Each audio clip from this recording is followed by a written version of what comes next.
नमस्कार सर्व शेळी पालक बंधूंनो, स्वागत आपल्या नवीन व्हिडिओमध्ये। तर बघा, आज खूप छान विषय किंवा खूप महत्त्वाचा फायदेशीर विषय घेऊन आलो तुमच्यासाठी खास। कारण गोठ्यातले फुकटचे कामगार कोंबड्या का म्हणते, तर ते या व्हिडिओमध्ये संपूर्ण माहिती बघणार आहे। तर बघा, या शेळी पालन जे करतात शेतकरी, त्यांनी 5 ते 10 गावरान कोंबड्या पालनाचे 5 महत्त्वाचे किंवा फायदेशीर जे मुद्दे ते मी सांगणार आहे। तर याला आपण झिरो बजेट जुगाडसुद्धा म्हणू शकतो, जेणेकरून नक्कीच तुम्हाला जे नवीन शेळीपालक किंवा जुने शेळीपालक आहे त्यांना याचा फायदा होणार आहे। तर बघा, आता सुरुवातीला एक गोष्ट सांगतो, जेणेकरून बघा, आता कोंबड्या सगळेच जण पाळत नसतात, कारण प्रत्येकाकडे कोंबड्या चालत नसतात। कारण आता बघा, एक एक्झाम्पल जायचं तर माझंच, आता आमच्याकडे सगळे माळकरी, त्यामुळे आमच्याकडे कोंबड्या अजिबात चालत नाही।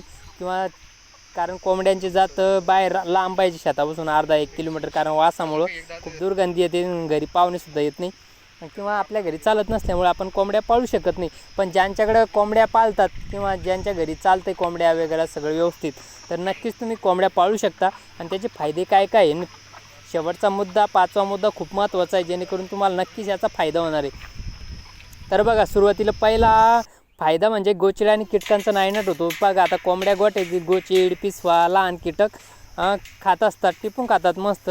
कारण बघा, शेळ्यांना गोचिड, पिसवा भरपूर प्रमाणात असतं। आपण काही शेळ्यांच्या गोठ्यात जातं, नुसतं हात फिरवलेला गोचिड आणि पिसवा हाताला लागत असते, एवढी भयान परिस्थिती असते, त्या औषधांनासुद्धा कंट्रोल होत नसतात। त्यामुळं आपल्या गोठ्यात जर 5-10 कोंबड्या असतील गावरान, तर या कोंबड्या सगळं खात असतात।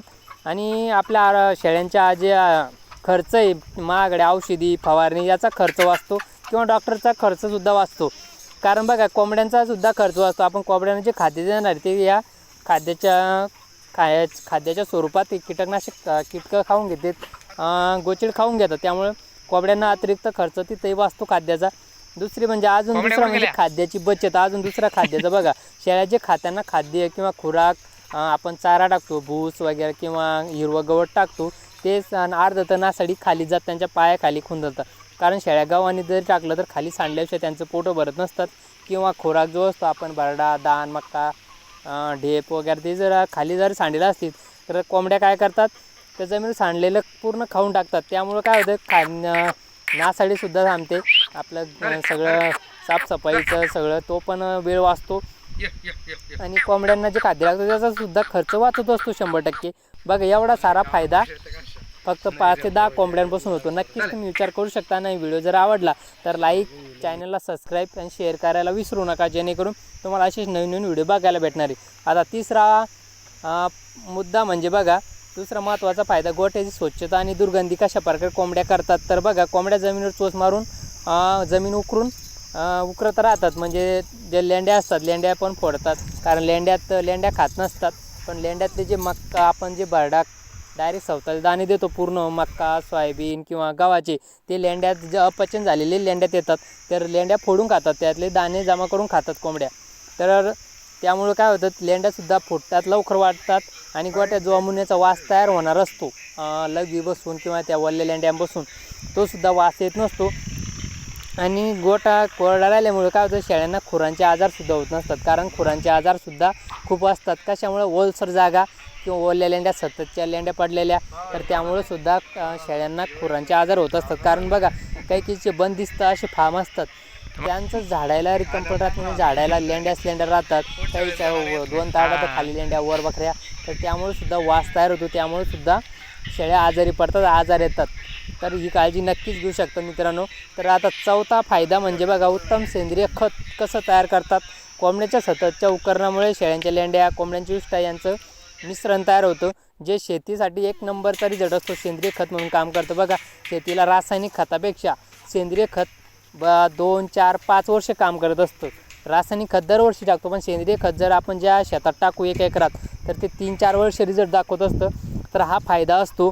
आता दुसरा म्हणजे बोनसमध्ये उत्पन्न असतं बघा कोंबड्यांचं। 5वा मुद्दा तुमच्यासाठी खूप महत्त्वाचा आहे। आता या कोंबड्या रोजच्या गावरान कोंबड्या 10-5 जरी म्हणलं 3-4 अंडे सहज देतात। त्यामुळं काय होतं, घरात जर आपले लहान मुलं असतील, माणसं असतील किंवा आपण खात असलो, तर आपल्याला बाहेरून विकत घेण्याची आवश्यकता नसते, तर घरचेच गावरान अंडे तयार होतात। कारण अंडं कमीत कमी गावरान अंडं आता 20ला झालेलं आहे, 20 रुपयाला, 22 रुपयाला, काही ठिकाणी 15 रुपयाला आहे। तर हा आपला घराचा सुद्धा खर्च वाचतो। जर आपल्याकडे एक्स्ट्रा अंडे असेल कोंबड्यांचे, तर आपण ते बाहेर विकू शकतो, त्यातून 2 पैसे मिळवू शकतो. त्यामुळं काय होतंय, आपला शेळीपालनावरचा सुद्धा खर्च वाचतो. कोंबड्या स्वतःचा खर्च भागवून घेत असतात, तोच खर्च आपण शेळ्यांवर खर्च करू शकतो. शेळ्यांचं उत्पन्न आपल्याला बोनसमध्ये राहू शकतं किंवा आपला घर खर्चसुद्धा चालू शकतो कोंबड्यांपासून. आणि कोंबडे जास्त झाले, कोंबडे तर आपण 1000-1500 रुपयाला सहज कोंबडं विकतो. 1 किलोचं 1-2 किलोचं कोंबडं 1000 रुपयाला गावरान सहज जातं, कारण गावरान वस्तू भेटत नसते. गावरान कोंबड्या आता सहज जास्त कोणी पळत नसते मित्रांनो. तर हे खूप सारे फायदे असतात, कारण बघा शेळ्या निरोगी राहतात. आता एक दुसरा पॉईंट म्हणजे बघा, आता आपण फायदे सांगितले त्यामागचं तोटासुद्धा ऐका बघा, कारण बघा तोटासुद्धा महत्त्वाचा असतो. यांना एका नाण्याच्या दोन्ही बाजू बघायच्या असतात, कारण फक्त फायदाच बघून कुठं ते आपलं नुकसान होतं. त्यामुळं फक्त नुसतं एका गोष्टीचाच विचार करून चालत नसतं. आता कोंबड्यांपासून फायदे बघितले, पण आता तोटेसुद्धा बघणार आहे. तर बघा तोटा काय आहे, ही पद्धत वापर आपण शेळ्यांचं जे खाद्य आहे किंवा पाणी देण्याचे जे भांडे आहे किंवा खुराक आहे, हा उंचूर ठेवायचा शेळ्यांचा. कारण काय होतं आहे, कोंबड्या त्याच्यात घाण टाकू शकतात, त्यांची विष्ठा किंवा त्यांची पख किंवा माती उकळून त्यात जाऊ शकते, पाणी खराब होऊ शकतं किंवा खुराकात घाण गेली तर वास येत होते, त्यामुळे शेळ्या आपल्या आजारी पडतात. तर ही काळजी तुम्हाला घ्यायची आहे. फक्त कोंबड्यांचा फायदाच नसतो, त्यामागचं नुकसानसुद्धा असतं. कारण बघा त्यामुळं शेळ्यांचं जे विष्ठा त्या वासामुळं सुद्धा शेळ्या आजारी पडू शकतात आणि माणसंसुद्धा आजारी पडतात, कारण कोंबड्यांचा वास खूप घाण असतो विष्ठाचा. तर तुम्हाला त्याचं नियोजन व्यवस्थित करायचं आहे मित्रांनो, जेणेकरून आपल्या शेळ्या आजारी पडणार नाही. कोंबड्या सांभाळायच्या आहे, तुम्ही नक्कीच सांभाळू शकता, किंवा त्याचे फायदे आणि तोटे दोन्ही पण विचारपूर्वक, जेणेकरून आपलं नुकसान होणार नाही. आणि प्रत्येक ज्यांच्याकडं चालते कोंबड्या, गावरान कोंबड्या 10-5, किंवा आपल्या घरात जर कोणी नॉनव्हेज असेल तर नक्कीच तुम्ही 10-5 कोंबड्या पाळू शकतात. खूप म्हणजे एवढं काही अवघड जुगाड नाही आहे. कोंबड्या खरोखर आपल्या गोठ्यातल्या फुकटच्या कामगार आहे, खर्च डॉक्टर आहे.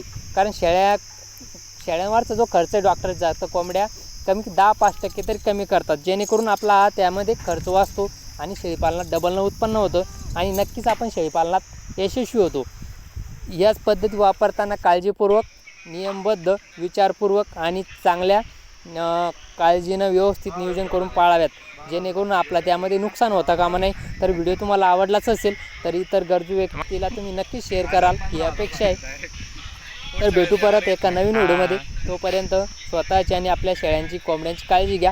तर हा पूर्ण बंदिस्त फार्म आहे मित्रांनो, त्यामध्ये पतिरा, कोटा, सोजत, काठेवाडी, बिटल ह्या प्रकारचे आणि हैदराबादी या प्रकारचे क्वालिटी आपल्या मित्राचा फार्म मित्रांनो. तर क्वालिटी बघा, अशा प्रकारे तुम्ही सुद्धा नियोजन करू शकता.